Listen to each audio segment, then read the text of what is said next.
Yang ketiga, wujubul ikhlas fin nasihah lil mustansih wa adamil gishfih wa yustahabun nasihatu idza lam yutlab. Wajibnya ikhlas dalam memberikan nasihat kepada orang yang dinasehati, dan tidak adanya adamul gishfihi, tidak adanya kecurangan atau maksud lain di dalam nasihat tersebut. Wa yustahabun nasihah idza lam yutlab, dan nasihat itu disukai atau disunahkan ketika kita kehidupan sehari-hari dengan teman-teman kita walaupun belum dipinta oleh teman kita. Nah, ini namanya at-tadzkir ya. Alasannya adalah qaulullah ta'ala, firman Allah ta'ala, fadzakir fa inna dzikratan faul mu'minin. Itu dalilnya bahwasannya kita harus saling menasihati, dan di dalam surat Al-Asr juga sama, wa tawassaw bil haqqi wa tawassaw bis sabr. Kemudian yang kelima, masyru'iyatul atis idza hamidallaha ta'ala wa annal musyammit yaqulu yarhamukallah wa yujibul atis yahdikumullah wa yuslihu balakum. Dimasyru'kannya atau disyariatkannya mengucapkan kepada orang yang bersin ucapan yarhamukallah apabila orang yang bersin tadi mengucapkan alhamdulillah. Tasmid ini pengucapan yarhamukallah ya.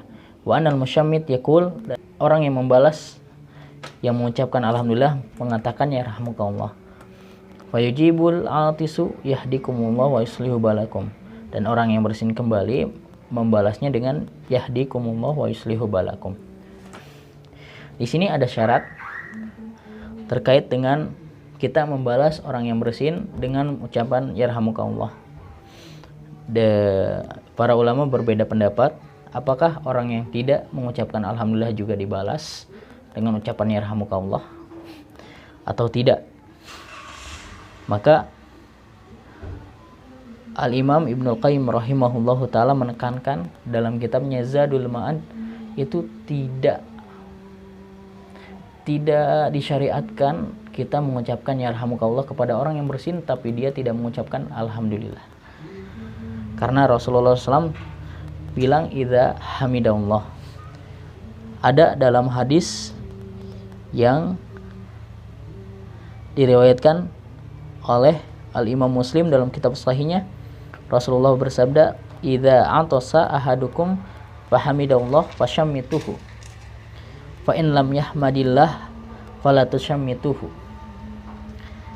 Apabila bersin salah seorang dari kalian dan orang yang bersin tadi mengucapkan alhamdulillah, fashammituhu, maka kalian ucapkannya kepadanya yarhamukallah.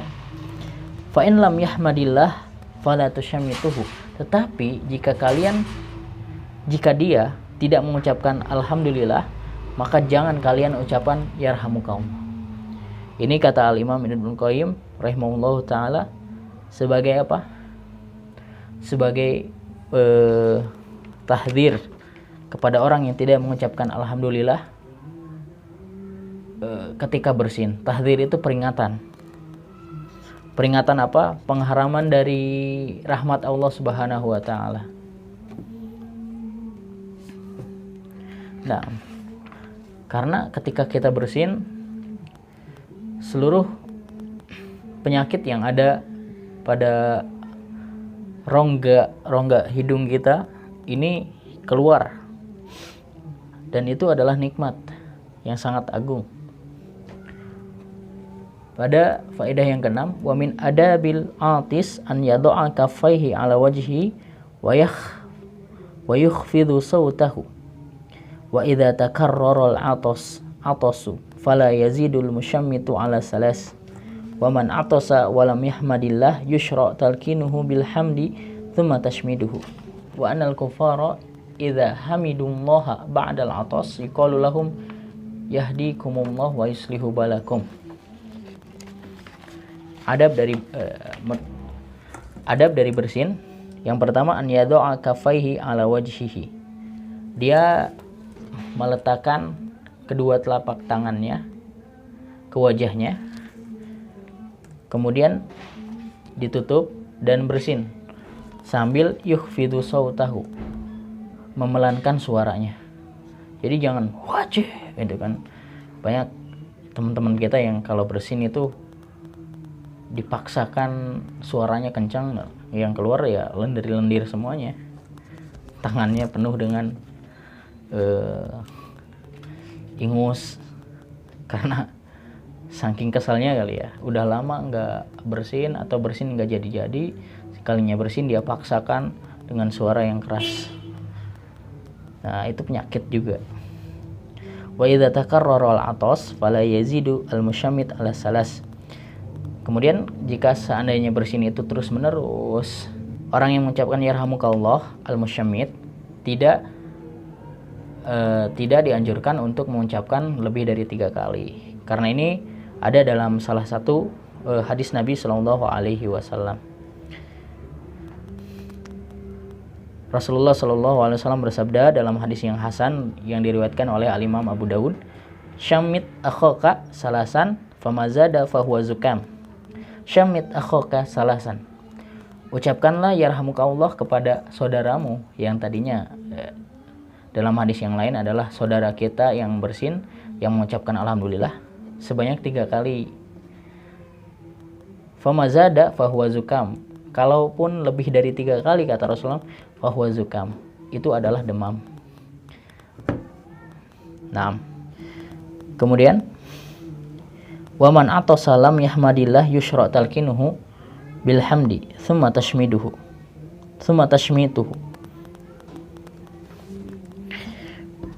Dan barang siapa yang bersin dan dia tidak mengucapkan alhamdulillah, yushra' talqinuhu, disyariatkan untuk talqinuhu, diingatkan. Alhamdulillah woi kan gitu ya. Kalau bahasa anak sekarang atau santri ya, akhi jangan lupa ucapkan alhamdulillah. Nah beliau atau orang yang bersin tadi lupa mungkin, atau emang tidak biasa setelah bersin mengucapkan alhamdulillah, maka kita ingatkan, talqin kepadanya, alhamdulillah akhi misalnya. Nah ketika dia sudah mengucapkan alhamdulillah, maka tsumma tashmituhu, kita mengucapkan yarhamukallah untuknya. Nah, apakah disyariatkan, benar-benar disyariatkan mengingatkan orang yang bersin untuk mengucapkan alhamdulillah? Iya. Ada 2 pendapat. Al-Imam Ibnul Arabi berpendapat la yuzakirhu, jangan diingetin, udah biarin. Dia diharamkan dari hurmanu minar rahmah. Karena kebiasaan bersin itu harusnya mengucapkan alhamdulillah, tapi ini enggak, biar dia enggak dapat rahmat, misalkan kayak gitu. Dan Al-Imam Nawawi mengatakan yudzakiruhu, diingatkan, harus diingatkan.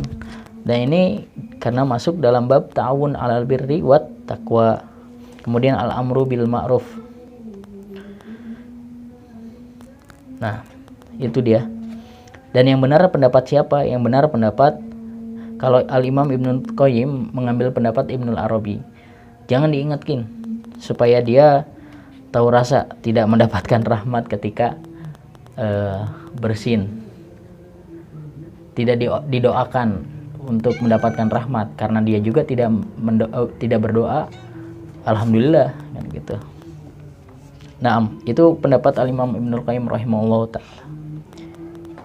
Kemudian wa anal kufar idza hamidullah ba'dal atas yuqalu lahum yahdikumullah wa yuslihu balakum.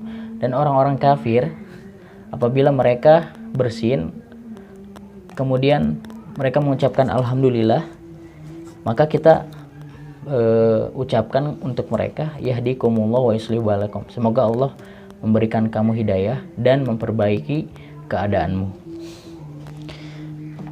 Ini ternyata bukan kufar secara umum, karena kufar secara umum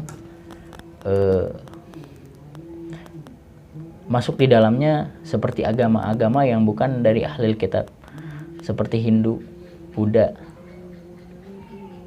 atau ateis bahkan, kan kufar, tidak mengakui Islam itu benar, Rasulullah diutus oleh Allah dan lain sebagainya yang bisa dianggap kafir.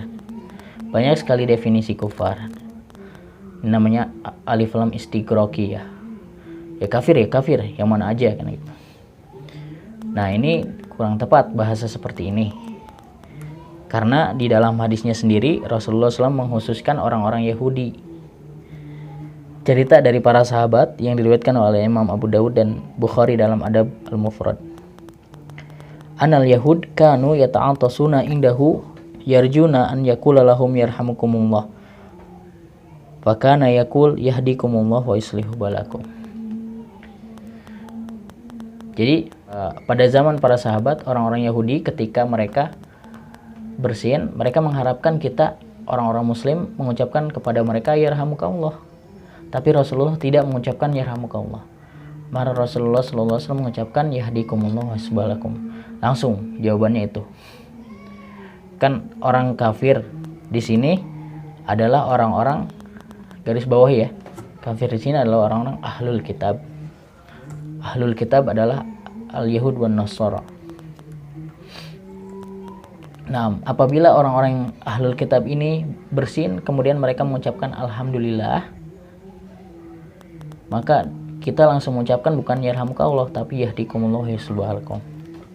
Yang ketujuh, masyru'iyatu iyadatil muslim idza marida sawa'an kana qariban aw ghairahu. Disyariatkan mengunjungi atau menjenguk orang yang sakit dari muslim apabila